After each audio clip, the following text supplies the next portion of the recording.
1985年的英国柴郡，一间古老乡村小屋里发生了一件离奇事件。一台古董级的家用电脑没有连上任何网络，却接收到了自称来自过去和未来的神秘讯息。这听起来像科幻小说情节，但它真实地困扰了一对年轻情侣和他们的朋友，甚至引来 BBC 电视台深入调查，还有英国超心理学会的专家赶来想找出真相。更惊人的是，电脑另一端的未知存在给出了5大未来预言，直到今天，其中的3个半已经应验了。这究竟是恶作剧般的骗局，还是打破我们对时间和空间认知的超自然事件？让我们一起走进这段扑朔迷离的故事，一探究竟。故事发生在英格兰西北部柴郡一个名叫多德尔斯顿的小村庄。肯茨·韦伯斯特是一位当地中学教师。1984年底，他搬进了村里一栋古老的砖造小屋草甸别墅居住。这栋房子建于18世纪，可谓历史悠久，古色古香。肯和他的女友黛比以及朋友尼可拉一起住在这里。入住不久，他们就注意到屋子里发生了一些奇怪的小现象。起初，家中总有些莫名其妙的异象让人毛骨悚然。地板的灰尘上出现了奇怪的脚印，看起来就像是6指的脚印，而且脚印沿着墙壁一直延伸到天花板。肯他们一开始还以为是哪位朋友恶作剧，用模板印出来捉弄人。他们试图把脚印清理掉，还刷上了油漆盖住痕迹。然而，让人起鸡皮疙瘩的是，隔天那些6指足迹竟然又重新出现在同样的位置，好像从未被抹去过一样。不仅如此，厨房里的猫罐头也被移动了位置，几个猫食罐被整齐地堆叠成一座小小的金字塔，摆放在地板中央。屋里时常出现阵阵阴冷的怪风，还能瞥见一些转瞬即逝的黑影，仿佛有一个隐形人在暗中游荡。这些诡异的现象让3人既害怕又困惑，心想老房子莫非闹鬼了不成？当时肯在学校教书，学校有台 BBC 微型电脑可以借用。BBC Micro 是1980年代英国常见的家用电脑。由于当时个人电脑并不普及，肯就从学校把这台电脑借回家中暂时使用。一方面，朋友尼可拉想用这电脑写点东西，另一方面，肯自己对电子产品也挺感兴趣。要知道，那时候电脑还不能上网，更没有 WiFi， 基本就是个孤立的文字处理机器。某天，肯照常使用电脑时，竟发现电脑里多了一个陌生的文件。这台 BBC 电脑使用的是早期磁盘和简易文字处理软件，本来只有肯和朋友存的一些档案。然而如今屏幕上跳出一段完全不寻常的讯息，那是一首看似诗一般的奇怪语句：句者之梦魇是真实，寂静之市区可无恙。向阳绽放吧，美丽之花，尽情生长播种，但若攀得太高，终将在灼日下枯萎。筑起你之砖块，小猫小猫啊，去了伦敦找寻名利，切莫失去信仰，因救赎将至。这串离奇的句子混杂着现代英文和古风词藻，仿佛谜语一般。肯起初怀疑是尼可拉恶搞输入的，或者电脑故障乱打了一通，但2个女孩都喊冤，说这不是他们写的，而电脑本身又没有连接对外的任何通讯线路，哪儿来的讯息呢？由于内容提到小猫去伦敦求名利等等，他们甚至一度觉得这在调侃尼可拉。3人把这段莫名其妙的诗句存档备份起来，虽然心里七上八下，但也不知道该做什么，只能先作罢。没过几天，诡异的电脑讯息再度出现，这回内容更长，而且用词更奇特。他们发现电脑里新出现的文件里写着一段像是古代英语的文字，那种拼字法和语法结构明显不同于现代英文，读起来像伊丽莎白一世时期的文体。其中一句翻成现代英文大意是：汝等言语古怪，尔等系善良之人，然与妖妇同居，窃我居所。尔等所用灯火，乃恶魔所造。结尾签名是 LW。 看完这段话，肯和黛比面面相觑，心想这是在跟谁对话？看起来写讯息的人 LW 似乎能看到他们，称他们偷住了他的房子，还说现代的电灯是魔鬼造出的玩意。这口气听上去就像几百年前的人误闯现代一般。他称黛比是 Fair Woman， 又说有光之河在他房子里，这很容易让人联想到电脑屏幕在发光。难不成真的是古代的人在跟我们通信？肯他们越想越觉得寒毛直竖，于是他们决定将计就计，尝试在电脑上回复这个神秘人。肯就在同一个文件里打字回信，解释自己叫肯，和女友住在这里，现在是1985年，不是偷谁的房子。他语气礼貌地问对方是谁，为何声称这屋子是他的家。回信发出后，大家屏息期待着，看这电子笔友是否还会再留言。果然，过了不久，电脑屏幕上再次跳出新的讯息。这回那 LW 说明了自己的身份，他自称名叫卢卡斯·韦恩曼，生活在1546年的都铎时代，现在英国国王是亨利8世。他写道，他所处的房舍正位于多德尔斯顿村，而在他看来，肯和黛比竟然出现在他的房子里，用着鬼魅般闪光的盒子令他大为惊恐。这一下肯完全震惊了。如果卢卡斯所言非虚，那他们正通过1985年的电脑和16世纪的一个男子在通信，可是怎么可能呢？两人之间隔着将近400年的时光，远远超出了电报通讯或任何科技手段可以触及的范围。肯开始怀疑，会不会是有人恶作剧，在本地通过某种无线电干扰或者黑进电脑，输入了甲骨文来吓唬人。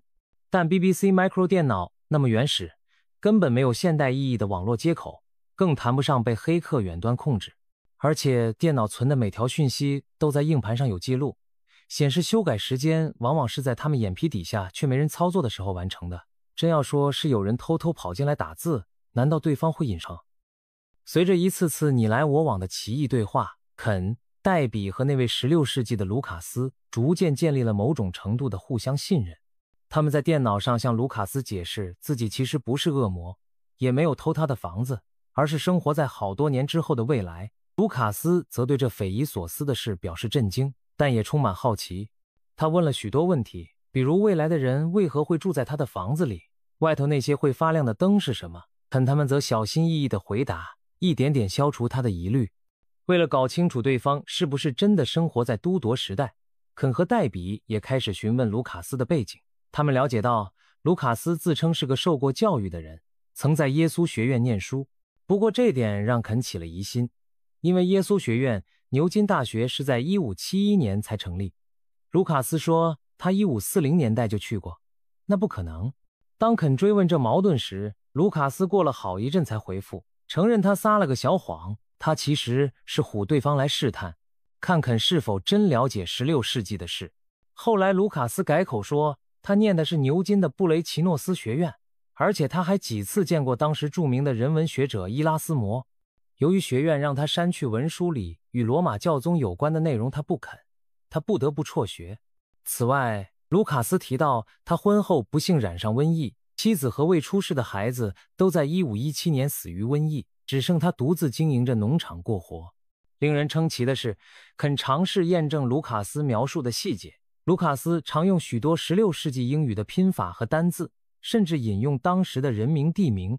肯把部分讯息内容拿给牛津词典的语言专家和历史学者看，结果那些专家都表示，这些文字的用词和拼法非常地道，并没有现代人伪装古文的破绽。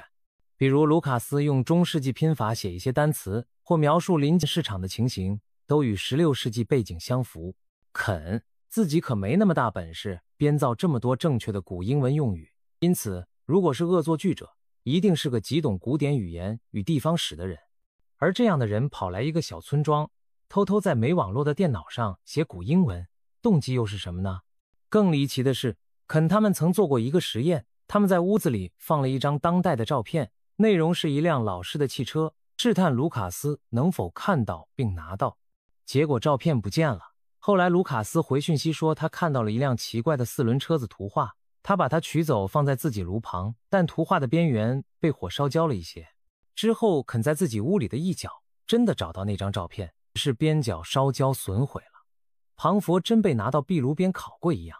这种互动更令他们相信，双方似乎真的通过某种神秘的时空漏洞接触上了。卢卡斯可以看到并拿到1985年现场的物品，而肯他们则只能收到卢卡斯通过电脑留下的讯息。这庞佛科幻电影里的情节真实上演，两个分隔几百年的人开始通信交朋友，互通有无。透过一次次电脑对话，双方竟产生了一种跨越时空的友情。卢卡斯分享了许多他16世纪生活的琐事，例如他正在忙着播种大麦酿啤酒，还羡慕邻村朋友的起司美味。他也很好奇未来世界的种种，例如肯告诉他现在的人口和房屋情况，让卢卡斯惊叹不已。黛比甚至透露，他有时会在梦中穿越到过去，梦见自己和卢卡斯见面对话，情景真实的不像梦。渐渐的，黛比感觉自己与几百年前的这个男人产生了一种奇特的情感连结，宛如笔友，甚至有点超越时空的知己。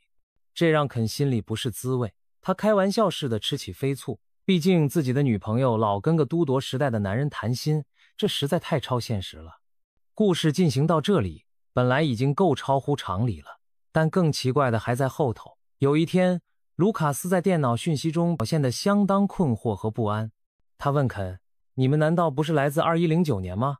那个带来光盒子的朋友，不就是2109年的人吗？”肯看到这段时简直一头雾水。2109，那不是22世纪吗？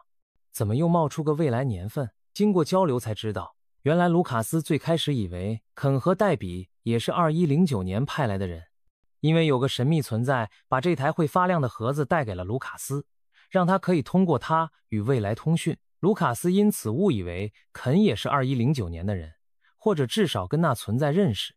如今肯澄清自己只是1985年代的人，卢卡斯这才发现弄错，一时间也无法理解到底是什么人在牵线搭桥。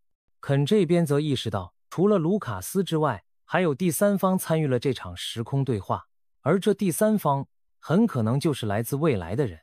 于是肯决定主动联络这个2109年的未知智慧体。他在电脑上直接留讯息给2109，询问对方是谁，为何要安排这场横跨时空的沟通。没多久，电脑真的出现了新的讯息，但这次明显不是卢卡斯的口吻。新的留言用词现代许多，但充满高深莫测的感觉，自称来自2109年。2109的这个存在使用第三人称自称，语气中有一种上位者的口吻。他告诉肯和黛比，大致意思是：请理解，你们三人在一起肩负着一个使命，将在你们有生之年改变历史的面貌。我们2109不能直接影响你们的想法，但会适当引导，好让你们沿着自己的命运前行。我们皆为同一神的一部分。看到这里，肯感到既兴奋又害怕。兴奋的是，真的有未来人介入，证明这整件事并非仅仅是鬼魂作祟，而更像是某种时间实验。害怕的是2109的存在明显比他聪明得多，布下这局目的不明，自己不过是任人摆布的棋子。肯本能地对2109保持警惕，他开始不停追问：你们让我们和卢卡斯通信，到底想达成什么？你们既然来自未来，可以预知一切，能不能证明给我们看？2109给的回复常常语带保留，甚至有点打太极的意味。他们明确表示不能透露太多，因为这实验需要肯他们自己摸索。但2109偶尔也流露出不耐烦，甚至有些恼怒。比如有一次肯他们不小心得知了卢卡斯的真实姓名是托马斯，2109就很生气地警告他们不该试图挖掘太多细节，说这会干扰计划进行。看来2109想让这场跨时空对话顺其自然的发展，不要剧透太多。如果肯他们预先知道了某些资讯，可能就不会采取2109希望的行动了。肯并不完全信任2109的语焉不详，他灵机一动，决定来个将军，让2109证明自己真是来自未来的高级智慧。于是肯提出了一道难题，他问2109：你能不能告诉我费马最后定理的证明？费马最后定理是一道世界难题，17世纪的数学家费马提出一个猜想，但300多年里没人完全证明。肯心想，这难题在1980年代尚未解决，如果2109真是未来人，应该早就知道证明方法，这是个绝佳的测试。2109没有直接给出答案，而是回复了一段耐人寻味的话，大意是说，想要知道这个定理的答案也可以，但你得付出代价，比如说把你的灵魂交换。这听起来像在开玩笑，又或者是婉拒。肯对此很失望，觉得2109摆明不愿意合作证明身份。不过2109最后倒是透露一句，费马最后的理论将会在你们有生之年得到解决，肯只好将信将疑地记下这预言。后来发展果然如2109所言，在故事发生约9年后的1994年，数学家安德鲁·科怀尔斯成功证明了费马最后定理，终结了数世纪以来的数学悬案。当时这则新闻登上各大媒体，轰动一时。肯在书中回顾此事，也不得不承认2109似乎早就知道答案近在咫尺。虽然有人会说，以1980年代的数学进展来推测，迟早会证明并不是太冒险的预言，但2109敢如此笃定地说出来，仍令人不寒而栗。这项预言无疑已经实现。随着整件事情越闹越玄乎，肯和黛比心理压力与日俱增。毕竟屋里闹鬼闹出了穿越剧情，还扯上未来高人，换谁都怀疑自己是不是疯了。他们不敢声张，怕别人笑话，但也觉得该找专业人士帮忙确认真相。于是肯悄悄联络了英国超心理学会。这个学会自19世纪末起专门研究灵异和超常现象，他希望由他们来调查，看能否证实或否定这事件的真实性。不久 SPR 派了几位调查员来到多德尔斯顿村，一位名叫约翰·阿巴克纳尔的成员带着同事大卫·斯维尔奇等人来到肯的家中。他们架设了录音录影设备，准备见证那些电脑留言或任何灵异动静。然而令人扫兴的是，当外人待在屋里时，诡异现象仿佛偃旗息鼓了。调查人员等了几天，既没看到6指脚印，也没等到电脑跳出古怪讯息。2109和卢卡斯仿佛故意躲避他们似的。最后 SPR 的人空手而回，没法写出任何报告。事后肯再询问，才得知其中一名调查员甚至不是学会正式成员，整个调查流于草率，很不成功，这让肯非常沮丧。他感到自己失去了向外界求证的机会，而2109似乎在暗中操控一切。虽然 SPR 一无所获地离开，但这件怪事已经在小范围内传开。1980年代中期，大众媒体对超常现象相当感兴趣。到了1996年， BBC 电视台还特地在一档名为 Out of This World 的节目中，以2集的篇幅报道了多德尔斯顿讯息事件。主持人是知名电视人卡罗尔·沃德曼，节目通过模拟重现的方式讲述了这个故事。BBC 在节目最后声称，有档案研究显示16世纪确实有与托马斯·哈登、卢卡斯真名相符的人物存在，而且语言学专家也鉴定那些古英文讯息相当真实。这些说法进一步引起观众好奇，难道真有证据证明托马斯曾经真实生活过，并通过电脑与现代人交流？当年沉迷 X 档案等灵异节目的观众一下子就被这鬼上电脑的奇谈吸引，纷纷议论着其中真伪。随着外界介入以及时间推移，电脑讯息事件也走向了一个高潮。卢卡斯在最后几则留言中表示，他遇上了大麻烦。原来16世纪的人们也发现他家中有一只会发光的魔盒，也就是电脑，纷纷怀疑他涉入了巫术邪道。当地治安长官托马斯·福尔斯赫斯特甚至以搞巫术罪名逮捕了托马斯。一位托马斯的朋友偷偷给肯和黛比传了讯息，说托马斯被关押了。幸好在一些压力运作下，托马斯最后获释，但他已经无法安然留在村里。他告诉肯，自己打算卖掉农场，搬去牛津避风头。这意味着他将无法再通过那台电脑与未来通讯了。在留给未来朋友的最后讯息中，托马斯充满感慨的道别。他非常感谢肯和黛比带给他的奇妙友谊。他说，虽然自己即将远走，但会写下一本书，讲述段跨越时空的离奇经历。他计划把这手稿藏在一个安全的地方，让未来的人有朝一日能找到他。托马斯希望以这种方式保留他和肯等人的通信记录，作为穿越时空友情的见证。肯和黛比看到这里，不禁百感交集。他们目送着电脑上最后的文字布告消失，心中像失去了老朋友般空落落的。同时2109也留下了最终留言，证实托马斯已完成了实验任务。2109表示，那本书会在某个时代被发现，如果真的找到，将成为证明这一切的铁证。只是2109没有说明时间，只让他们耐心等待。自此之后，电脑再也没有出现过来自16世纪或2109年的任何新讯息。肯辛·韦伯斯特将整个事件的来龙去脉、电脑里的所有对话记录都整理下来，于1989年出版了一本书，书名就叫《垂直平面》。这本书详细呈现了多德尔斯顿讯息事件，被称为一个前所未闻的超自然侦探故事。多年以来，它吸引了一批爱好者研究讨论，其中包括当年参与调查的 UFO 研究员盖瑞·七罗以及戴比本人都不时现身分享看法。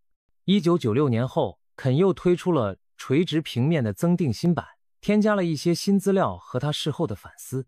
不过，托马斯在16世纪埋下的那本手稿，时至今日仍未现世。整件事已经足够奇幻，而更叫人瞠目的是，在肯与2109和托马斯的交流中，隐含了5项对未来的预言。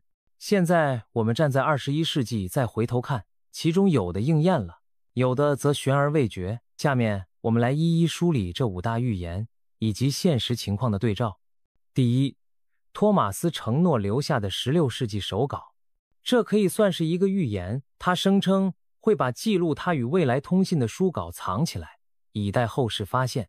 如果未来某天人们真的在古老图书馆角落或某处地板下发现了托马斯·哈登的手稿，那将证明这次跨时空对话确实发生过。然而直到现在仍没找到过这样的文献。或许那手稿真的埋在某个尚未挖掘的地方，也可能根本不存在，只是托马斯安慰我们的说辞肯在1996年新版垂直平面中提到，这事仍然是个谜。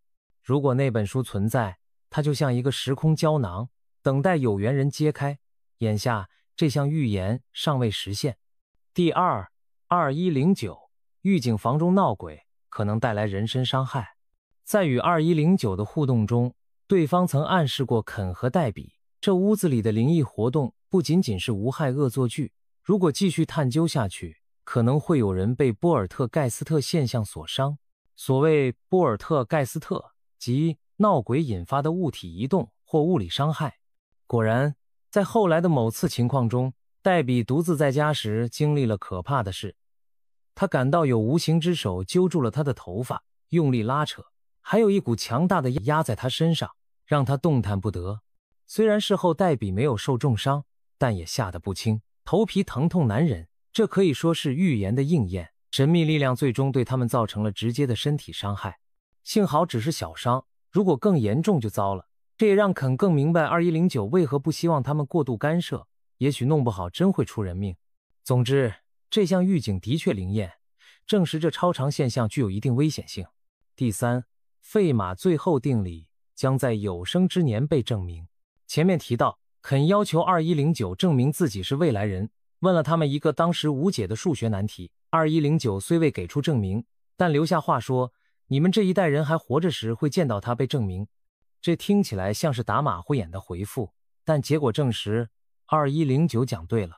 1994年，也就是肯他们都仍健在的时候，英国数学家成功证明了费马最后定理，终结了数世纪以来的数学悬案。当时这则新闻登上各大媒体，轰动一时。肯在书中回顾此事，也不得不承认2109似乎早就知道答案近在咫尺。虽然有人会说，以1980年代的数学进展来推测，迟早会证明并不是太冒险的预言，但2109敢如此笃定地说出来，仍令人不寒而栗。这项预言无疑已经实现。第四，星空之中将出现海豚座的新星。2109给肯的一条讯息中提到，下一个超新星将出现在海豚座。海豚座是北天的小星座，平时没什么特别著名的天体。2109的话等于预言了未来会有天文学大事件，一颗新的星体将会在海豚座闪现。这点当时让肯非常费解。1980年代并没有观测到海豚座有什么异常天体。然而数十年后的2013年8月，世界各地天文爱好者都观测到海豚座里忽然出现了一颗肉眼可见的亮星。这是日本业余天文学家发现的新星，编号为339 Delphini， 俗称2013海豚座新星。虽然新星和超新星在天文学上有区别，但对普通人而言都是突然亮起的新星星。2013年的海豚座新星亮度达到肉眼可见的等级，确实印证了2109所说，海豚座会出现明亮新天体。考虑到从1980年代算起，这预言隔了近30年才成真，可谓相当晚应。但宇宙天体运行本就跨度巨大，能命中星座和现象已是不得了，因此这项预言也被视为实现了。只是或许2109口中的 Quasar 更接近超新星的概念，而2013年出现的是新星，二者能不能对号入座，见仁见智。我们姑且算它大体应验，因此把此预言算作半实现。在5条预言中，这半个应验正是来源于此。第5，发现除了声音和光之外的新型波动。2109的讯息里有一句让人摸不着头脑的提示：测量频率加上2能量，你还能得到除声音和光之外的什么？这听起来像道物理谜语。声音和光分别代表声波和电磁波，是人类熟知的2种能量波动形式。那么还有什么波？既不是声音，也不是光。科学家早就预言了某种存在——引力波。引力波是爱因斯坦广义相对论里预言的一种时空涟漪，既非声音，也非电磁波，而是一种时空本身的波动。简单来说，当巨大的天体碰撞时，会激起时空像水面般荡漾，传播开去。人类在1980年代还从未直接探测到引力波，但经过几十年努力，终于在2015年利用先进的激光干涉仪首次观测到了引力波的讯号，证实了这种新型波的存在。2109提出的那个奇怪问题，正隐隐指向引力波，用频率和能量去衡量的非声非光的波，除了引力波几乎别无他物。当年肯对此未必理解，但今天回头看，不禁毛骨悚然。2109仿佛早知科学，终将揭开这奥秘。这项预言在2010年代已被实现，为人类认识宇宙开启了新的篇章。综上所述，电脑另一端的未知智慧给出的5大预言里，至少有3项已确切成真，1项部分应验或尚待确认，1项在事件过程中得到验证。用3区半应验来形容恰如其分。这些预言的存在，使得多德尔斯顿事件更添几分神秘色彩。如果这是一场骗局，那幕后的策划者简直堪称料事如神，知晓天机。如果不是骗局，那意味着我们通过这台老电脑真实的窥探到了时间长河中的片段。多年过去了，这起事件依然众说纷纭。许多人认为这不过是一场精心策划的恶作剧或者文学创作。持怀疑态度的人指出，也许肯科·韦伯斯特本人就是幕后的剧本作者，他编织了这故事，通过电脑表演独角戏来写一本奇书。在那个年代，用古语写点东西骗骗人不是不可能。然而也有相反的声音，支持者们反驳说，如果是肯自导自演，他动机何在？他出书是出了，但也没有大赚特赚，况且那么多正宗古英文单词和16世纪乡野史料，可不是一个中学教师轻易驾驭得了的。一些调查发现，肯家使用的那台 BBC 微型电脑，因为没有现代存储装置，一旦断电关机，任何未存储的资讯都会消失，所以外人无法事先预知讯息，等它开机后出现。而据肯描述，很多留言是在他们在场时陆续冒出的。如果真有第三者潜入，不可能不被发现。综合这些细节，外人恶作剧的可能性看似很低。另一种解释则更富超自然意味，或许整个现象不是外在有人假扮，而是肯代笔他们无意中成了介质。有超心理学者提出无意识心灵作用假说，认为也许是代笔或肯自身具备某种潜在的心灵传动力，无意识中投射出这些讯息。他们可能通过潜意识连接到了过去与未来，电脑只是一个载体，像现代的笔仙或者灵摆一样，是他们潜在心理能量的出口。如果是这样，那整件事更加扑朔迷离，究竟是他们与自己内心对话，还是确有外在的时空通信呢？当然，最富戏剧性的解释莫过于这一切都真实发生。如果我们相信肯、黛比和托马斯的确通过2109的安排建立了联系，那么时间的线性和不变性就被打破了。这暗示未来的人可以与过去和现在互动，历史也许并非一成不变，而是可以被某种更高智慧调控或实验。2109没有透露身份，他们可能是未来的人类，或者某个超越人类的智能体。他们所谓我们都是同一神的一部分，让人想到也许是在做某种超维度研究，把3个时代的人作为样本来观察。如果真如此，人类对时间、灵魂和科技的理解都将迎来全新的挑战。直到今天，多德尔斯顿讯息事件依然没有定论，它被收录在许多灵异传奇和时间旅行故事集中，时不时引发讨论。有人称它为早的电子灵异事件和时间隧道传输。在网络论坛上，常有人把它与另一个知名网络时空旅人约翰·阿提托的故事相提并论。不同的是，肯兹·韦伯斯特的故事发生在没有互联网的年代，其真实性更难用一般的网络恶搞去解释。或许随着时间推移，托马斯的神秘手稿会在某个图书馆尘封的档案里被人发现，又或者2109年真的会有谁回顾史料时遇到肯的书，恍然大悟，这正是他们先祖参与的实验。亦或一切真相将永远石沉大海，只留给后人无尽的猜想。不管怎样，多德尔斯顿的这台老电脑依然静静地诉说着他的秘密。无论你相信与否，它都提醒着我们，在未知面前总有些谜团等待我们用好奇心和智慧去揭开。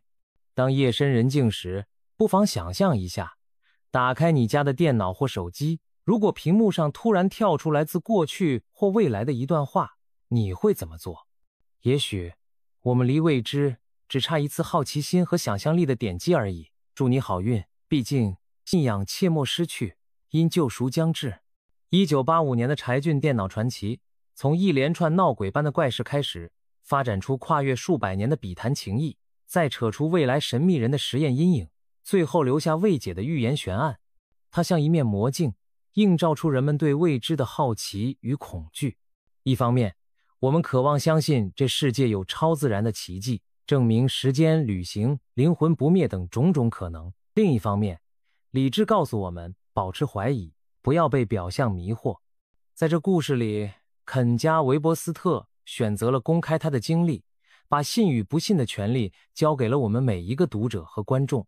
或许若干年后回头再看，真相自会大白，但在那之前，多德尔斯顿的这台老电脑依然静静地诉说着他的秘密。无论你相信与否，它都提醒着我们，在未知面前总有些谜团等待我们用好奇心和智慧去揭开。